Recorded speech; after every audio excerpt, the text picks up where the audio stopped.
Patriotism is one of the strongest emotions human beings express, but it seems to come and go.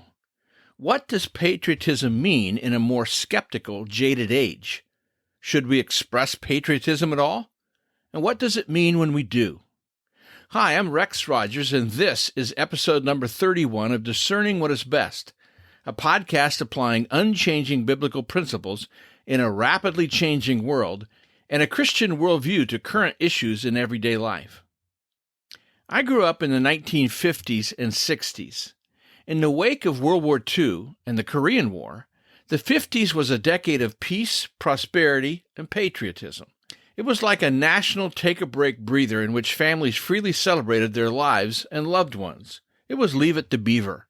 Even though the civil rights movement that benefited black citizens did not occur until the mid-1960s, yet African Americans en masse were able to in-migrate from the Deep South to the industrial opportunities of northern cities like Detroit. I remember watching Adventures of Superman starring George Reeves on black and white TV. Faster than a speeding bullet, more powerful than a locomotive, able to leap tall buildings in a single bound, Superman, battling for truth, justice, and the American way. It seems that we aren't sure anymore about the American way. In 2011, a Superman comic featured the Man of Steel renouncing his American citizenship to become a citizen of the world, ostensibly so his actions wouldn't be viewed as a tool of American policy. More recently, in 2021, DC Comics announced that the Truth, Justice, and the American Way motto would be changed to the rather lame Truth, Justice, and a Better Tomorrow. So much for patriotism.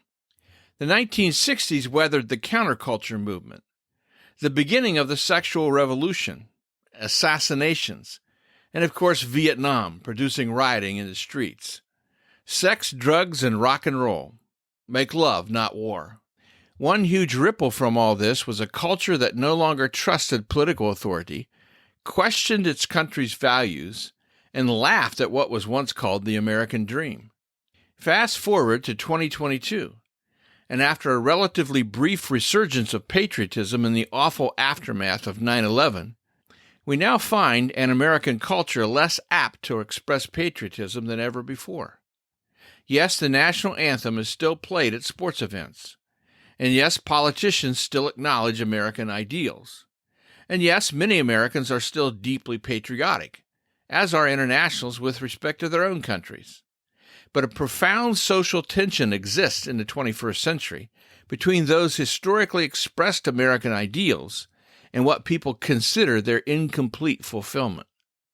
Some Americans hear talk about justice for all, or all are created equal, and they roll their eyes. They consider America a fraud, a source of systemic injustice.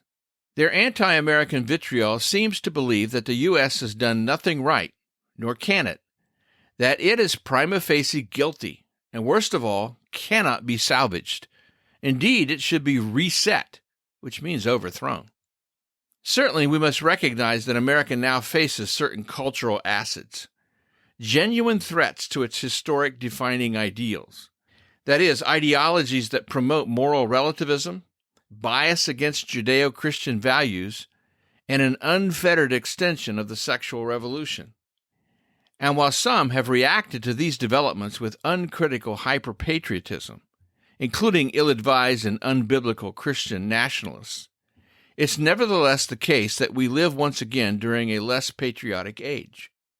One clear reason for this is that America was founded by people who not only believed in religious liberty and the existence of religious faith, but believed this religious understanding was essential to the foundation of a free society.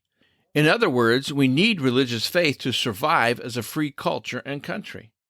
Without it, or with it in decline as we're witnessing now, we see the logical outcomes: reduced shared values, lower sense of community, lack of vision or a sense of moral destiny, alienation, envy, and terminal unhappiness in the endless pursuit of happiness.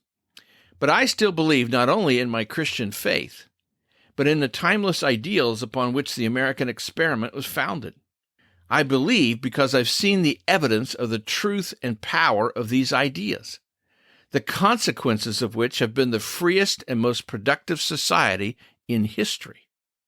I believe America is still capable of moral ambition as an example of how to provide freedom and justice for all, of being, in Lincoln's immortal words, the last best hope on earth. America's progress toward fulfillment of its ideals has come in fits and starts, valleys and mountaintops, because we're human. This is the human experience. We are not perfect and never will be, but we strive for the glory of God and the well-being of our families. We remain committed to God-given liberty, to truth and justice for all, to firmness in the right as God gives us to see the right. So I'm still patriotic. I'm proud to be an American. I'm still grateful for what God has done in this nation called America.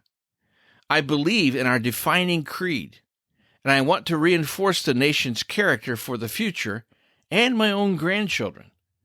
The best way I can do this is to live a morally responsible and upstanding life as a Christian and as an American citizen.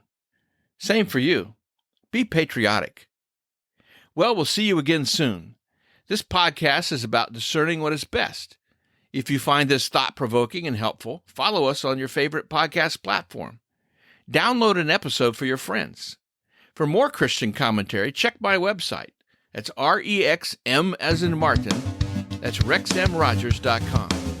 And remember, it is for freedom that Christ has set us free.